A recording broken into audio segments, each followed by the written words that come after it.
Pulau danau menyelam mata, tempat putera menahan ikan, lafaz bismillah pembuka kata, gelanggang pidato hamba mulakan.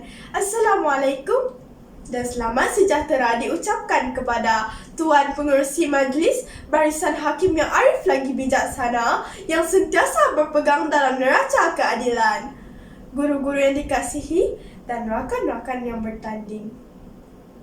Hadirnya saya di pagi yang nirmala ini adalah untuk menyampaikan sebuah pidato yang bertajuk Kepentingan Penghayatan Erti Kemerdekaan oleh Generasi Muda. Para hadirin sekalian, mantan Presiden Indonesia, Sukarno, pernah berkata, "Berikan aku 10 orang tua dan aku hanya mampu menggoncangkan perahu yang sudah terlangku. Namun, berikan aku 10 orang pemuda, akan aku menakluk dunia." Ungkapan ini menggambarkan betapa gahnya generasi muda bagi penentuan, kemajuan dan pembangunan negara pada masa depan. Generasi muda merupakan aset modal insan yang amat bermakna. Namun, impak arus globalisasi kini telah menyebabkan semangat patriotik dalam kalangan remaja kian pudar. Kebanyakan alpa akan tanggungjawab terhadap diri sendiri dan masa hadapannya. Generasi muda kini semakin tenggelam dalam kancah keruntuhan moral yang amat membimbangkan. Bagi mereka, peduli apa dengan merdeka? Mereka juga berpendapat negara kita telah bebas. Tiada apa-apa yang perlu ditakutkan. Kalau ada apa-apa berlaku, polis dan tentera boleh mengawalnya. Yang lebih menyedihkan ialah sambutan Hari Kemerdekaan hanya dinanti-nantikan kerana cuti umum, bersukaria dan segala penyakit sosial yang bermaharajalela sepanjang hari berkenaan. Oleh itu, kita semua perlu dididik menghargai erti kemerdekaan dan mengamalkan slogan negara kita, tanggungjawab kita. Para hadirin sekalian, pada pendapat saya, setiap warga Malaysia, terutamanya generasi muda, perlu menghayati erti kemerdekaan dan menghargai erti kemerdekaan. Menyingkap kembali sejarah kemerdekaan. Kita sewajarnya berterima kasih kepada para pejuang bangsa kerana sudah bersusah payah merealisasikan impian yang mulia ini. Ada dalam kalangan mereka yang terpaksa bergolok, bergadai, semata-mata mahu pergi ke London bagi merundingkan hal kemerdekaan. Antara para pejuang bangsa kemerdekaan tanah air termaksudlah almarhum yang teramat mulia Tunku Abdul Rahman Putra Al-Haj, Tun Sardon Jubir, Tun Ta Cheng Lok, Tun V Sambatan, Ibrahim Yaakob, Ishak Haji Muhammad dan lain-lain. Dan janganlah hendaknya apabila Gema Merdeka dilaungkan setiap 31 Ogos, barulah kita ingin mengenang kembali jasa mereka.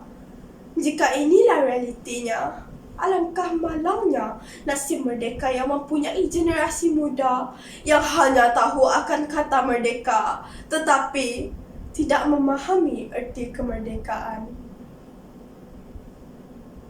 Sebenarnya, jasa dan bakti para pejuang bangsa haruslah dihargai dan dikenang setiap masa. Kita seharusnya bersyukur kerana kita dapat tinggal di dalam negara yang mewah, bebas dan aman sentosa. Para hadirin dan hadirat yang dihormati sekalian, kita seharusnya berbangga kerana negara kita mencapai kemerdekaan tanpa pertumpahan darah. Kita tidak perlu memanggul senjata sebagai syarat wajib bagi membebaskan tanah air yang tercinta ini. Oleh itu, generasi muda perlu diperingatkan betapa bernasib baiknya mereka dilahirkan di dalam negara yang merdeka. Sehubungan itu, kita sedia maklum bahawa para pejuang bangsa mempunyai visi dan ilmu yang cukup tinggi. Mereka bijak menggunakan akal dan ilmu bagi mencarikan formula yang terbaik bagi mencapaikan matlamat kemerdekaan tanpa pertumpahan darah. Mereka mempunyai semangat juang, semangat setia kawan yang tidak berbelah bahagi. Tanpa mengira keturunan, budaya dan bahasa, mereka bersatu hati dalam menuntutkan kemerdekaan daripada pihak British.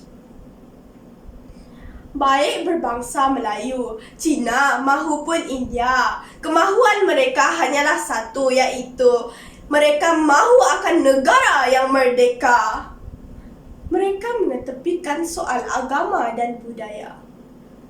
Falsafah yang ada pada ketika itu cukup mudah dan jelas, iaitu di mana bumi dipijak, di situ langit dijunjung.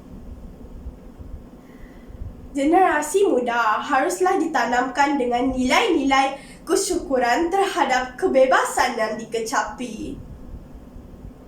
Oleh itu, generasi muda perlulah dididik akan sesuatu harga kemerdekaan. Lazimnya, manusia kini cepat menjadi pelupa dan alpa. Mereka akan menghargai sesuatu benda apabila sudah kehilangannya.